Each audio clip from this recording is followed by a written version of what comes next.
extraordinary capacity to comprehend and navigate the world despite the challenges they may encounter.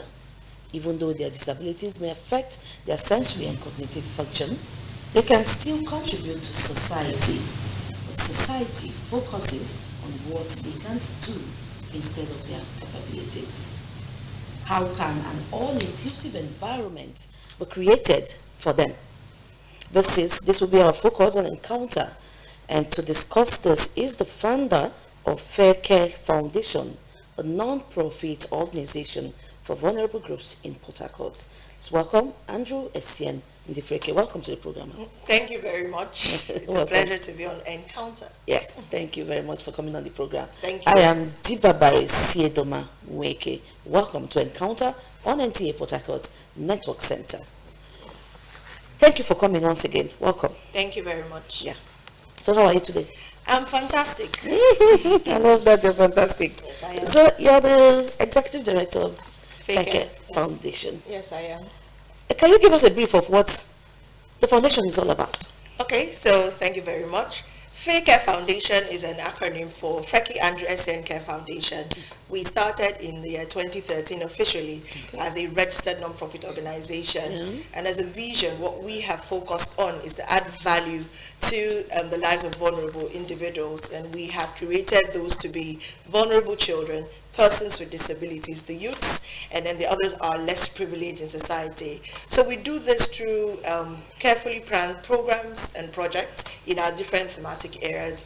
And this is an example of one of them under our Disability Rights Initiative project, where we bring conversations around disability, disability awareness, disability advocacy, disability conversations. And all we're trying to do is empower persons with disabilities as well as inform the public, as well as advocate the different structures and systems to bring about better policies for the inclusion of persons with disabilities. So we do quite a bit, and it's a pleasure to be here. And we've been doing this since 2013, by the grace of God. Thank you. Thank God you. has been very faithful from all you've said.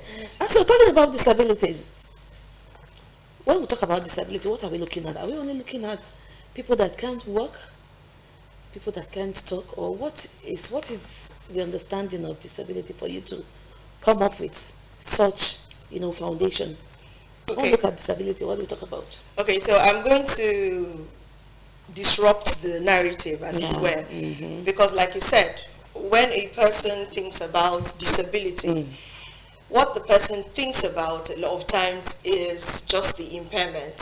So whether it's a physical impairment, sensory impairment, whether it is an intellectual impairment or mental or psychosocial impairment. However, when you look at disability, especially as we define it in the disability community in Nigeria using the United Nations Convention on the Rights of Persons with Disabilities, so we start with the fact that disability is an umbrella term, meaning that it covers all types of disabilities. And I've found that in this part of the world is a focus when they want to call persons with disabilities, say persons with physical challenge. And I always say is what happens to the others, and then there's mutual silence. So I'm hoping we get aware. So it doesn't stop at the impairment, because that is just one aspect. But how does that impairment, the obvious impairment, the invisible impairment, how does it interact with the environment? That is when we begin to talk about disability. So when the impairment interacts with the environment or issues around, and it denies that person or allows that person equal and full participation in society, then we begin to talk about disability. So why am I defining it like this? Because I need the public to understand that disability doesn't just stop at the impairment, but also the interaction that impairment has with everything around you. Yes. Anything that denies full and equal participation, we start talking about disability in its real detail. I'm doing this like this because a lot of times when we focus on just the impairment, we lose the developmental aspect of disability. We lose the different aspects of disability. And disability has long moved from where we are currently to issues around development. That's why the SDGs says nothing about us without us, because they understand that you must carry everyone along, or else development cannot be said to have been had. So to reiterate, disability is an umbrella term covering the different types of disabilities, and that is physical disability, which has to do with, mobility. Then we have sensory disability, which has to do with hearing and speech, as well as visual. Okay, and just to mention that hearing and speech are not concomitant, they are not mutually exclusive. So you can hear and still speak, you can speak and still hear. And then you have intellectual disability, which has to do with learning disability. So you have Down syndrome, cerebral palsy, autism across the spectrum, ADHD across like that.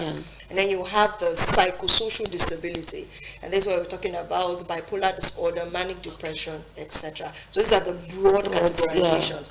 So this umbrella term, but doesn't stop there, but speaks about the interaction with the environment that enables that person have equal and full access to life, activity, and all of that, just as everybody else. Yes. Quite a large body symbols. But then, talking about interacting with your environment now, do you think so far so good people have been given that opportunity to interact with the environment, get involved in governance, get involved in things that concerns you? Okay, so I would like to say that it's not about being allowed, and that is why I would like to speak about how persons perceive disability, because this is really important, okay? So when we talk about the perception of disability, there are 4 basic ways people see disability. And as you're listening to me out there, I want you to begin to, in your mind, construct what your perception of disability is. So the basic person sees disability, in their perspective, as a welfareist thing, as charity. So that person who has that mindset around disability would always see a person with disability as someone needing help. And so the posture of disability in that context, in that model, is that the person with disability is on the ground, that beggarly fashion, always extending the hand for help. Yes. And so you drop the peanuts you have, as opposed to taking the person or teaching the person to fish. So you give the person fish, and the person comes back for more fish, and the person comes back and you get tired. So that's the charity model or perspective of disability. Yeah. And in that perspective of disability, it will always be that the person with disability is at a disadvantage and at the mercy of others. Now, the other one is the medical model, and that refers to where you want to cure that person first or heal that person first. And medical does not just refer to the hospitals. We're talking about even the spiritual connotation. Yeah. So you see an aspect where a child with disability is denied the rights to education because out of love, the mother wants to fix that child first. And that's a perspective of disability. Again, if a person has that way of thinking when it comes to disability, the person will always see the person with disability as incomplete, not fixed, something is wrong. Get fixed first before you can do anything. Again, as I'm saying this, begin to think where your mindset is at.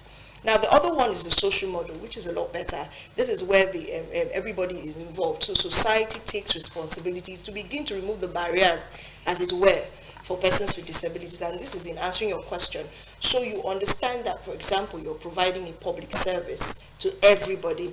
So you create an environment that is accessible to everybody. So it's like a social function. Yeah. And that's why you have companies that have corporate social responsibility, Christian social responsibility. But then we take it a step further and we talk about the rights, the human rights perspective. Yes. This now brings the disability conversation into systems, into governance, into society, where we begin to understand that it's not about how this person presents as a person with mobility impairment, but that the fact that this person is a human, the person has human rights, and therefore should be able to access their rights. The person should be able to access the right to education. So that's the rights-based perspective when it comes to disability. So how do persons with disabilities want to be seen as humans first, and people that have rights?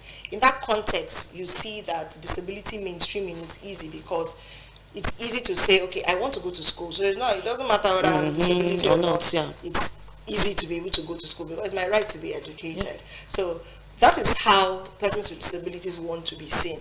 So yes, welfare is good. Getting rehabilitation and being able to integrate back to society and being as independent as possible is fantastic. Having that mindset to be corporately or socially responsible to everyone, especially when you're offering a public service, is beautiful. But that human rights component takes it even further. All right? Wow. My perception too is beginning to change. I'm doing my job. So, what are the legal frameworks in Nigeria available to protect the rights of persons with disability? Yes, so you see how this works. Yeah. When you see it in the context of rights, laws and come up, and then they are protected. So, in 2006, the United Nations came up with the United Nations Convention. Okay, they didn't come up with it. Nigeria signed to it. So that's an international law that protects the rights of persons with disabilities and is upheld in court. Okay, so the United Nations Convention on the Rights of Persons with Disabilities. It also forms a framework for which nations, and this is referred to in the UN as state parties, can begin to frame their agenda when it comes to disability. So, because Nigeria signed in 2006, and then the optional protocol came out in 2010, so the disability community was able to have a legal document to begin to push for a law in the country. And in 2019, January precisely, the last administration signed into law the Disability Discrimination Prohibition Act of 2018 for Nigeria. Now, different states have their different structures when it comes to disability, including River State. So with further research, we did find that River State in 2012, they do have a River State Persons with Disabilities Welfare Enhancement Law. She's already smiling because you already know the direction. So what are we saying? There are legal frameworks in the international courts, in the international systems. Nigeria does have a law that prohibits against discrimination. And then states must begin to toe that rights-based angle to, push for better laws that protect rights. So yes, we have one here, but it's redundant. It isn't working. Redundant. So, so we're speaking to it that domestication of the national law will be fantastic in this state. River State we are big boys. We are, of course. So we need to be towing the line. When they talk about inclusive states, they should also mention River State. Exactly. But right now we can't. Look, I know. We can't. Wow. Yeah. Okay. Yeah. So much to talk about. And I understanding this accessibility we're talking about. What is accessibility for persons with disability? Okay. And why is it important for them? Because just like we said, perception too. Some people say, I beg, they are not. Why is it important for persons with disability to have accessibility? Accessibility is an English word. It means that I can access. Yeah. It can be that I can access information, I can access a physical building, I can access transport, I can gain entry into something. Yeah. So that is accessibility. And for persons with disabilities, when we are defining accessibility, we're not just talking about being able to access whatever it is, but on an equal basis with others. And I'll give instances. So for instance, let's use the physical accessibility for instance. If I get to a building, just like everybody else, I should be able to enter that building. Because I use a wheelchair doesn't mean that I now need the security man, the gate man to take keke from there and come and now assist me to enter a building. So that is already a barrier to access, to even enter into the public building. So why is it important for persons with disabilities? It's important because you cannot get what you cannot access. You cannot be productive if you cannot access. Yeah. You cannot be of any value if you cannot access. So you can become a hazard to everyone if you cannot access. For instance, during the COVID-19 pandemic, one of the biggest currencies was information, because everybody did not know what was happening. And that's why it was important for the World Health Organization to continue to do daily broadcasts, and even the National Center for Disability for Disease Control. Everybody had to bring out information because we're in the space where misinformation can be a challenge. Now imagine a person with disability who, for instance, has a sensory impairment, that the person cannot hear, and the only means of getting information is through television, where there is no sign language interpretation. That is a barrier, that is a challenge, and it doesn't just cause a challenge to everyone. Imagine if that person does not have access to information to prevent COVID-19. Everybody in that immediate environment is at risk. So access to information enables everyone to be able to live their life fully and equally with everybody else. And that's why it's important to persons with disabilities.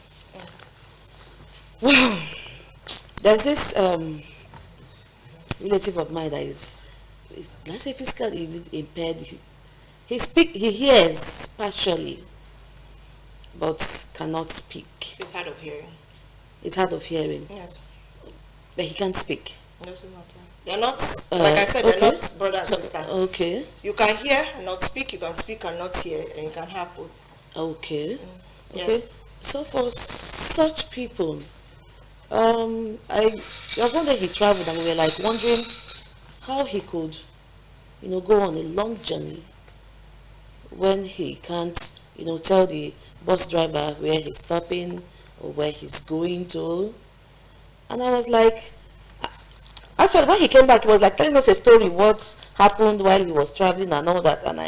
And we from what his demonstrations, understood that maybe when he was going, they didn't give him that. They were like, who is this person? What is it? So when a person is in that position, what is expected of such a person? This is outside. I'm just in an instance. What is expected of such a person? Should such a person have like an assistant or something that will, somebody to help out? Is it okay? Okay, I can answer the question very easily. And it's actually not even limited to a particular type of disability. Yeah. So the average person with disability is supposed to be having an environment that is enabling enough for the person to have full and equal access to everyone, meaning that provisions of services are available to ensure that that person can access whatever it is that you have. Now I'm going to speak in two sides. So for persons with disabilities have a lot of resilience. Yes. And the disabling process for persons with disabilities is not the same. So that a person, you meet me and I'm using a wheelchair from a mobility impairment, and you meet another person on a wheelchair, the interaction that we have with the environment, with our personal issues is not the same. And all of these things come together to inform how we navigate disability.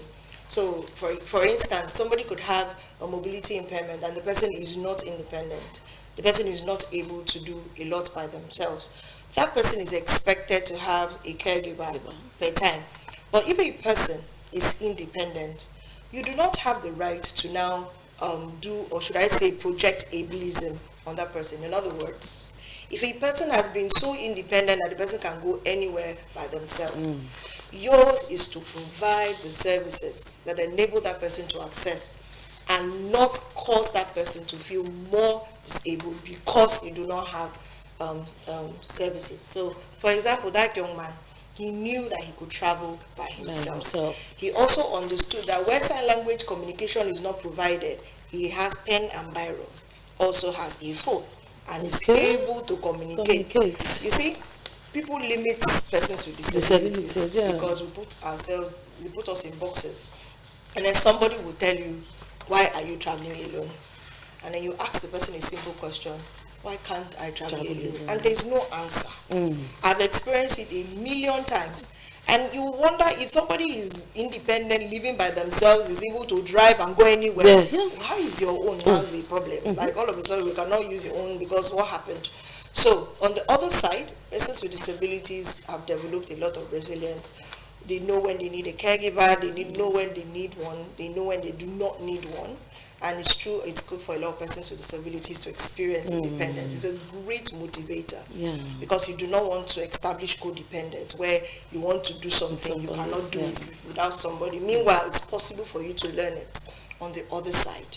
If you are doing hovering, you should understand that passengers, that customers are different. So be ready to accommodate everyone. It's called reasonable, and we'll talk about it another time. Reasonable accommodation should be to accommodate everyone. So, for instance, if I'm going to access health services, a woman that is hearing impaired, the primary health center is supposed to provide sign language interpretation for that woman. If not, you will just come and be giving the lectures and she will not know what is happening. Of course. Well, not many women that have lost their babies because they did not know what was happening. But they were in ANC. They were attending.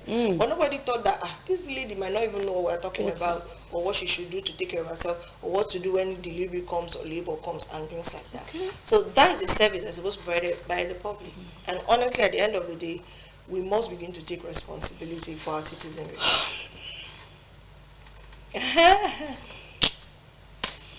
Wow.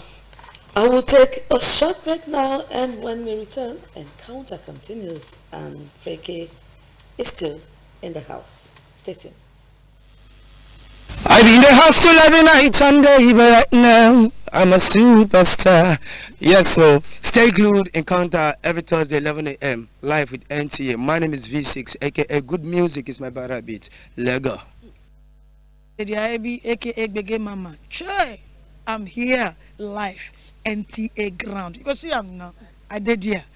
And there's this beautiful program called Encounter, where you encounter the good things of life. Come encounter and give account of that very thing called Encounter business. You're welcome. Every day night we dey pray, oh, cast and bind, oh, make money come. Just because of money, plenty money. You save mbamba, mbamba, make money come, mbamba, money, eh. Yeah, Port Harcourt people, this is your guy, ultimate positive music man. Keep on watching Encounter on NTA, Nigeria Television Authority, every Thursday. Bam! Welcome back to the concluding segment of the program.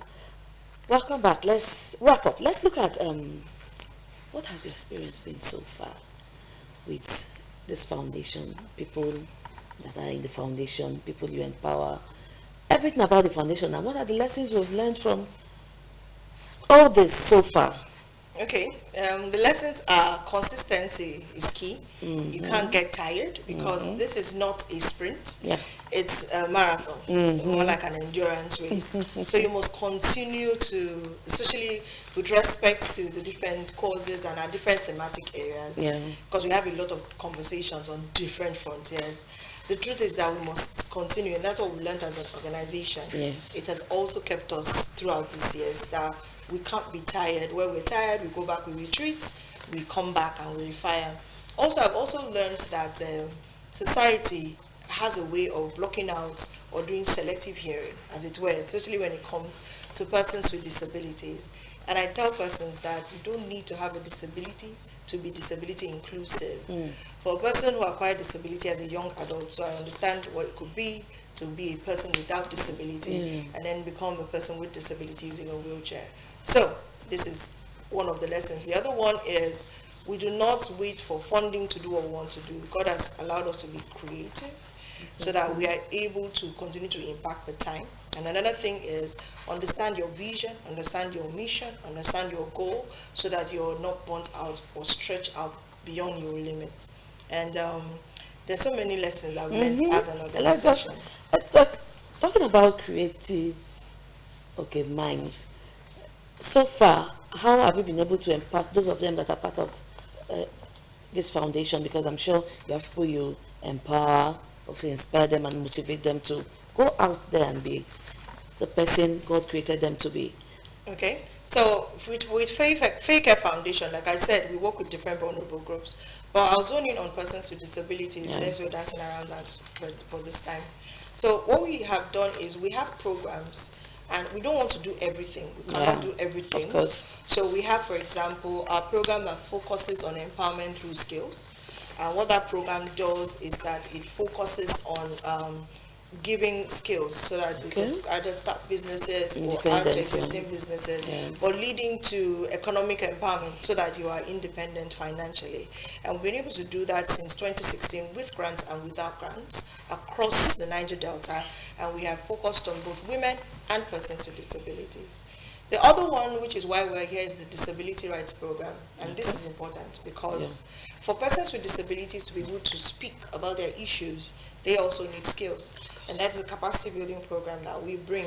And we're able to do this kind of thing because we're funded, like Disability Rights Fund supports us to be able to do Disability Rights Initiative Program and focus on accessibility for this time.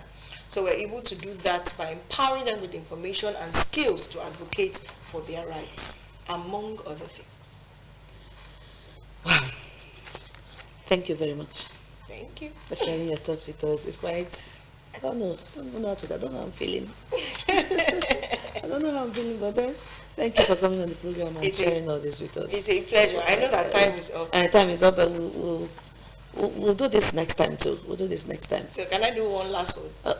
You're free. You're free. I like last word. Please. Okay. So with the camera. Yes. Okay. You're on your line. All right. So my last word for this episode is this: wherever you are listening to us, go back and listen to this episode, learn, unlearn, and begin to think inclusion in everything you do, especially if you are providing a public service, product, or have a public space. Persons with disabilities matter. Thank you. So much they matter. Well, that's it on Encounter today. What is your perception about people with disability? Focus more on their capabilities and not their disabilities. Thank you for watching. You have a great day. Bye.